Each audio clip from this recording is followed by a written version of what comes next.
Elden Ring was my personal game of the year back in 2022. It was such a fresh and game-changing experience to me. I struggle to find the words to describe how amazing it is.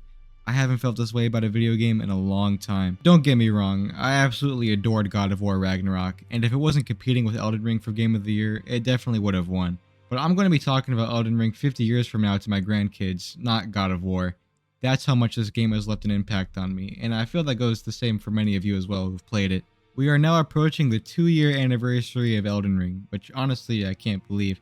But I'm still playing this game today. I'm on like my 4th or 5th unique playthrough right now. I keep coming back to this game. Elden Ring was my first real introduction into the Souls games. It was technically the Demon Souls remake, but I didn't get that far into the game before I stopped playing.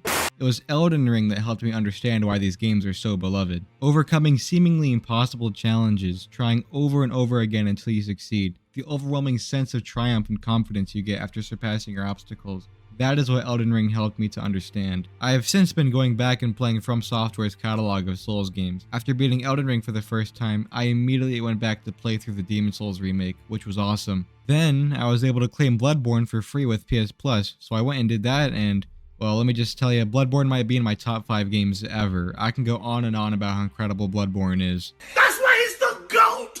The GOAT! I am currently working my way through the Dark Souls trilogy. I'm almost done with Dark Souls 1, and it has been very enjoyable so far. I also have a few hours of Sekiro under my belt. I do have to revisit that game sometime soon.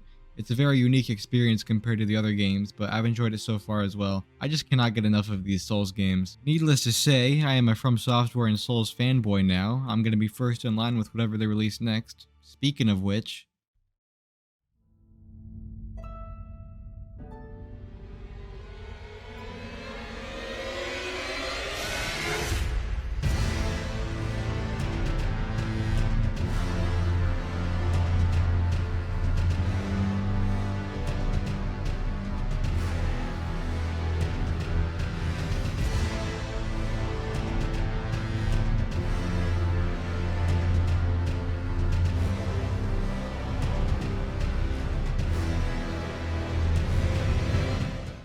where is this DLC and why do I only have a screenshot of it?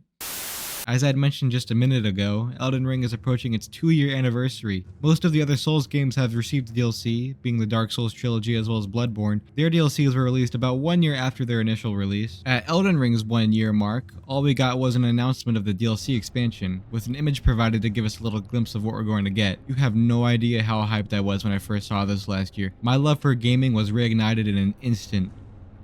And then nothing. This is pretty much all we have to work off of until we see more from the game. I was fully expecting a reveal trailer for Shadow of the Erdtree at the 2023 Game Awards. I was willing to bet my whole Fortnite locker on it. Good thing I didn't, because we saw absolutely nothing from Elden Ring at the Game Awards. I wasn't only expecting it because it just felt like the perfect occasion to reveal it, but also because Jeff Keighley, who hosts the Game Awards, had previously visited From Software's studio earlier in the year, which may or may not have led me to believe he secured the DLC reveal trailer for the Game Awards, but I guess that was all unfounded. Which, you know what? That's fine. I know they're working super hard on making this DLC as amazing and brutally difficult as possible, as they tend to do with their DLCs. They save the best for last. I'm not losing my patience in any way because I know I'm going to get the ultimate gaming experience at the end of the day. Plus, with some alleged leaks and rumors, we have some reason to believe Shadow of the Erdtree will actually release very soon, around February 2024, in time for Elden Ring's 2-year anniversary. This is a result of apparent leaks that show a collaboration with Bandai Namco and Thrustmaster to release an Elden Ring controller in time for Shadow of the Erdtree's release, which is apparently marked for February 2024. These leaks also mention potential future collaborations that stretch into 2025, so Shadow of the Erdtree might not be the only expansion we get for Elden Ring. Some of the other Souls games have received more than one DLC expansion, so it's not out of the realm of reality. And if you're wondering if February this year is way too soon given how little we've seen from the DLC, I wouldn't put it past From Software just dropping a trailer or the DLC itself out of nowhere. They like to keep you on your toes. We expected the DLC to be announced on Elden Ring's 1-year anniversary on February 25th, but we got nothing, and we were maybe expecting a reveal at a later date or some sort of gaming event, and then they reveal it out of nowhere a few days later as if they marked their calendars wrong. So I think it's definitely possible for From Software to drop something out of nowhere. You guys take this info how you will. Who knows, we might be hanging dry for another year. But many of these initial leaks and posts have since been taken down, so that may give some merit to their credibility. I guess we'll see soon enough. Now I'd like to move on to speculating what we are going to get in this DLC. So given that Elden Ring is From Software's biggest and most ambitious title yet, as well as the fact that we have been waiting nearly 2 years for this DLC, and how typically the DLCs for the other Souls games have been the best part of them, I think we are in store for something very special here. I'm talking about new areas equivalent to the size of half the map of the base game, the craziest new weapons and spells, the hottest looking armor, some of the best and most insane bosses the series has ever seen. Is that hoping for too much?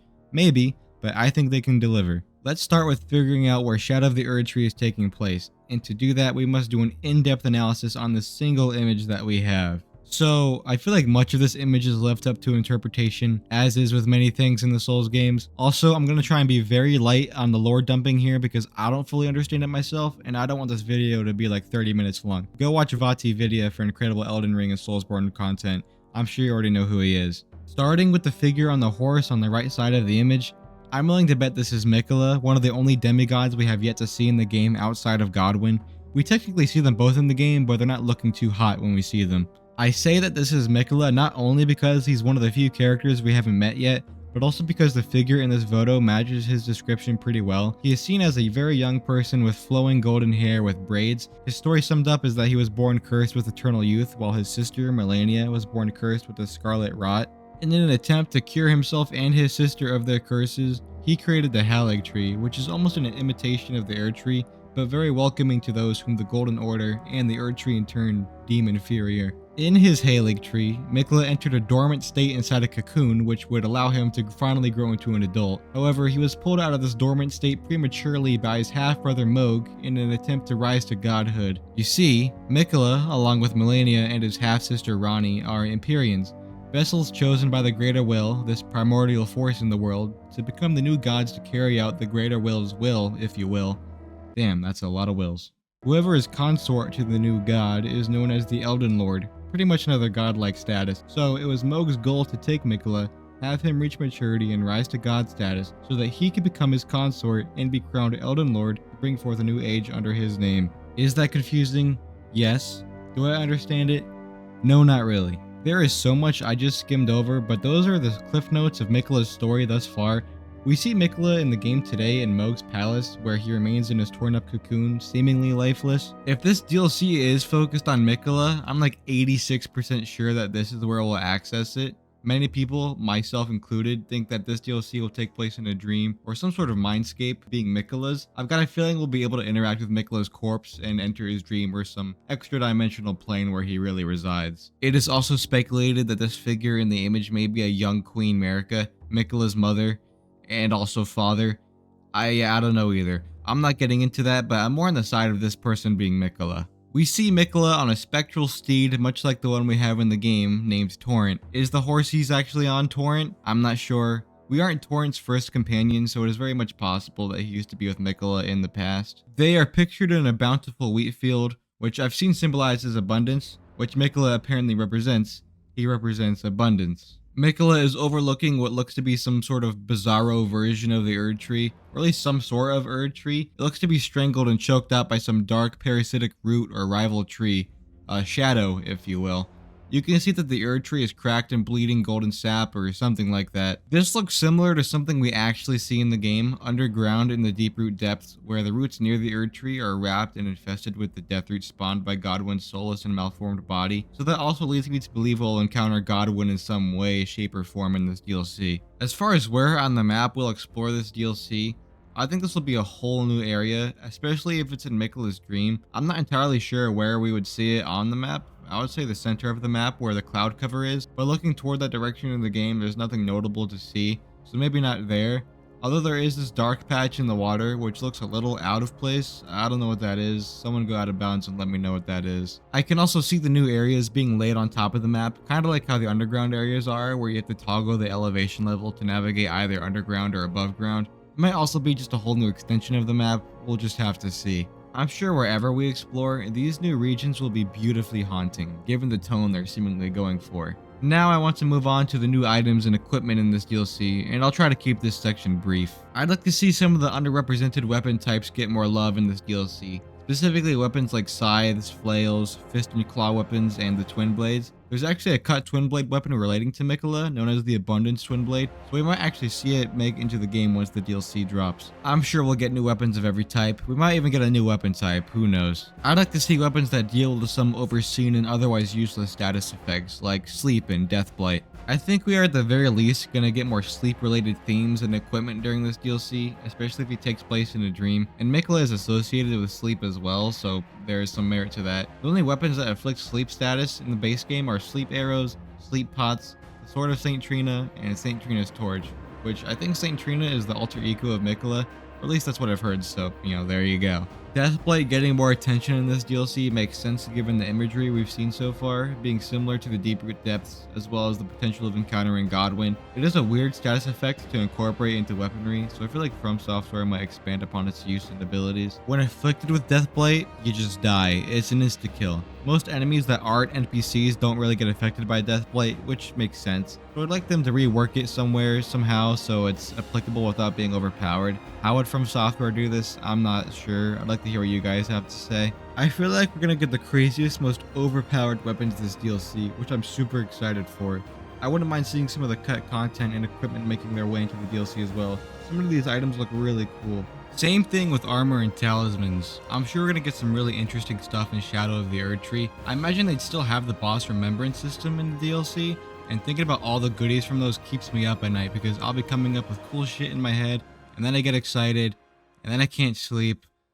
So, speaking of boss remembrances and just bosses in particular, I think we are in for a treat. Going off the DLCs of previous Soulsborne entries, we know that's where From Software saves their craziest boss fights. Like I said earlier in the video, I'm still playing through the Dark Souls games. I'm only on Dark Souls 1 and haven't gotten to its DLC yet. I know Dark Souls 3 has some of the best, most wild bosses in the series, and I can't wait to get there. I've played through Bloodborne and the Old Hunters DLC a few times, and let me tell ya, I didn't have that hard of a time with Bloodborne bosses until I got to the DLC. I loved every second of the Old Hunters. The Orphan of Kos is the hardest boss I fought in the series so far, second to Millennia.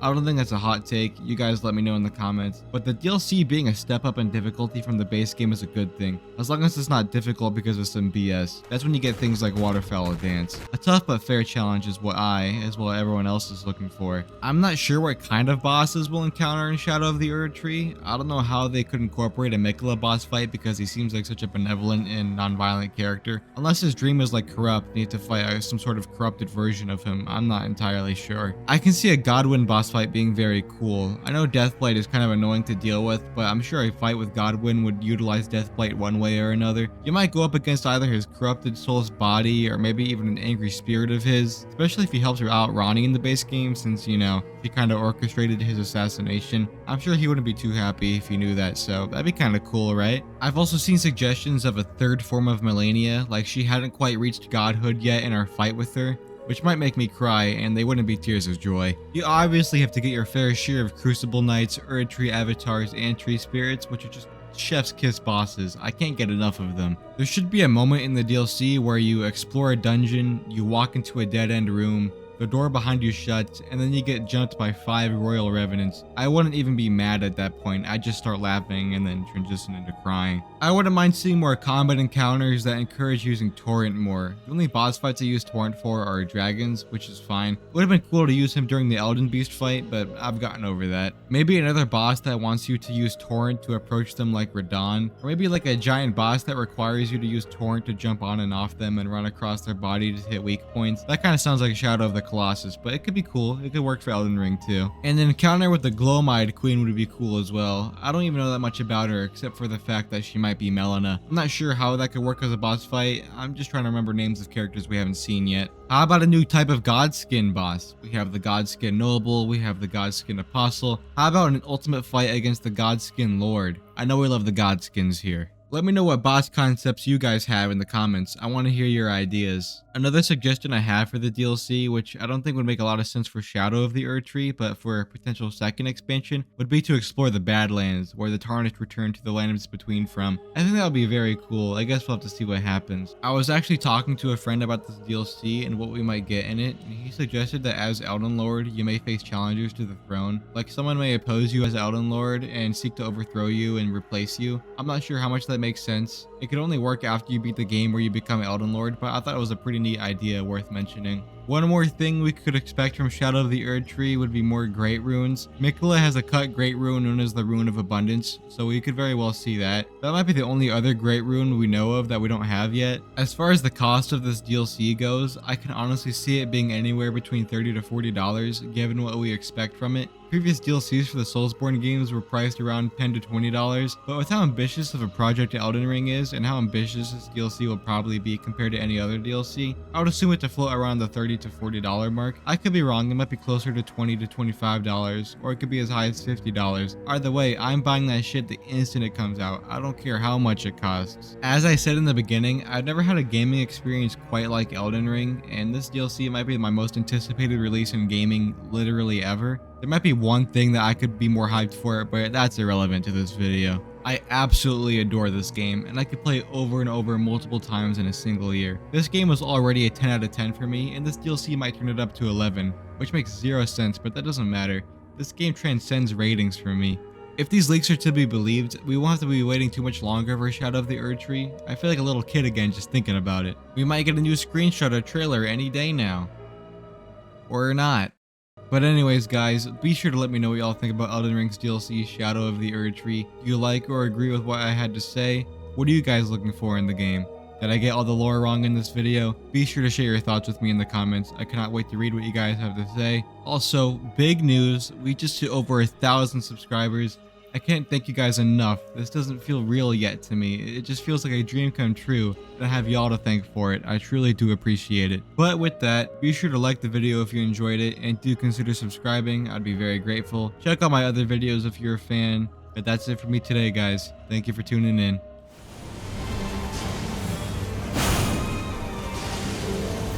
Your strength, extraordinary. The mark of a true lord.